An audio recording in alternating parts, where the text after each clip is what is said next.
à Constituição e ao povo brasileiro. Muito obrigado. Obrigado, ministro Gilmar Mendes, pelo pronunciamento. Pede a palavra o ministro Alexandre de Moraes. Obrigado, presidente. Cumprimento Vossa Excelência, ministro Luiz Roberto Barroso, cumprimento o nosso decano, ministro Gilmar Mendes, ministra Carmen Lúcia, eminentes ministros, procurador-geral da República, professor Paulo Gonet. Inicio, presidente, agradecendo as palavras de Vossa Excelência, as palavras do eminente ministro Gilmar Mendes, e as recebo não só pessoalmente, mas principalmente recebo-as institucionalmente como ministro do Supremo Tribunal Federal. Presidente, temos visto recentemente as ações de diversos brasileiros que estão sendo ou processados pela Procuradoria-Geral da República ou investigados pela Polícia Federal.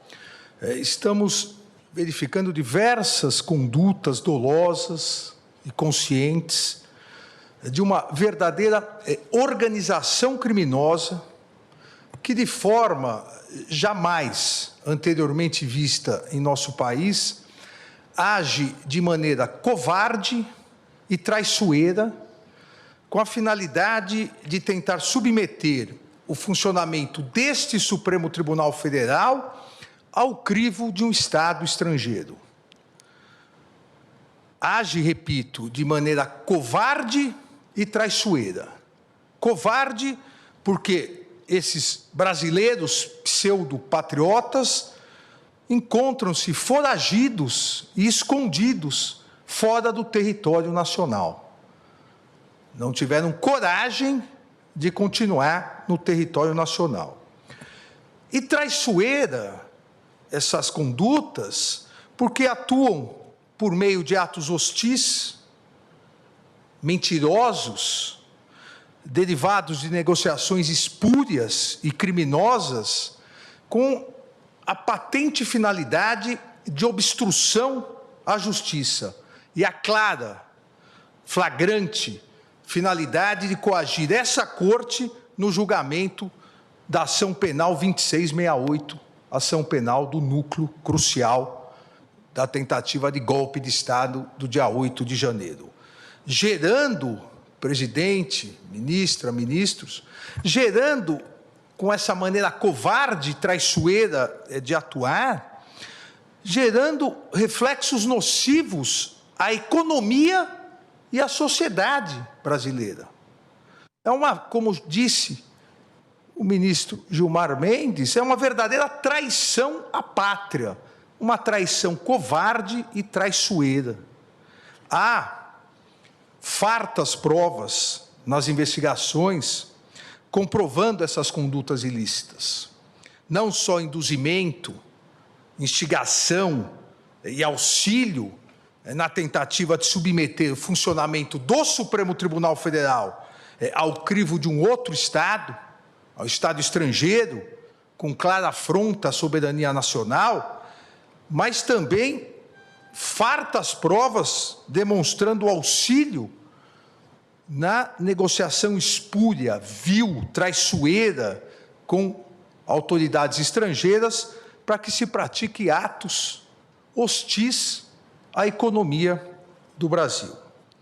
Porém, presidente, mais do que esses ataques criminosos, o que se observa são condutas ilícitas e imorais de brasileiros, flagrantemente essas condutas impregnadas com a corocre da defesa de escusos interesses pessoais e o sabor amargo da traição à pátria e ao povo brasileiro, com constante atuação e seguidas afirmações como se glória houvesse nisso, como se glória houvesse na traição, seguidas afirmações, principalmente nas redes sociais, assumindo autoria de verdadeira intermediação com o governo estrangeiro para a imposição de medidas econômicas contra o próprio país, que resultaram em taxação de 50% dos produtos brasileiros importados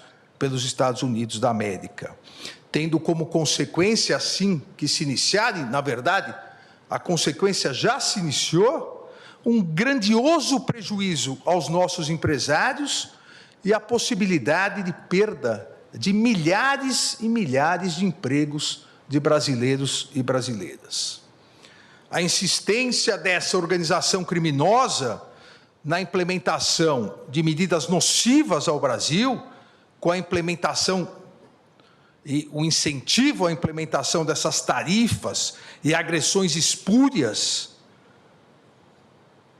agressões internacionalmente consideradas espúrias e ilegais contra autoridades públicas brasileiras, tem por finalidade a criação de uma grave crise econômica no Brasil, e que, para desgosto desses brasileiros traidores, não ocorrerá, mas a ideia de gerar uma grave crise econômica no Brasil, para que com isso haja uma pressão política e social contra os poderes judiciário e legislativo, com consequente interferência no andamento das ações penais em andamento, que já se encontram em fase de alegações finais.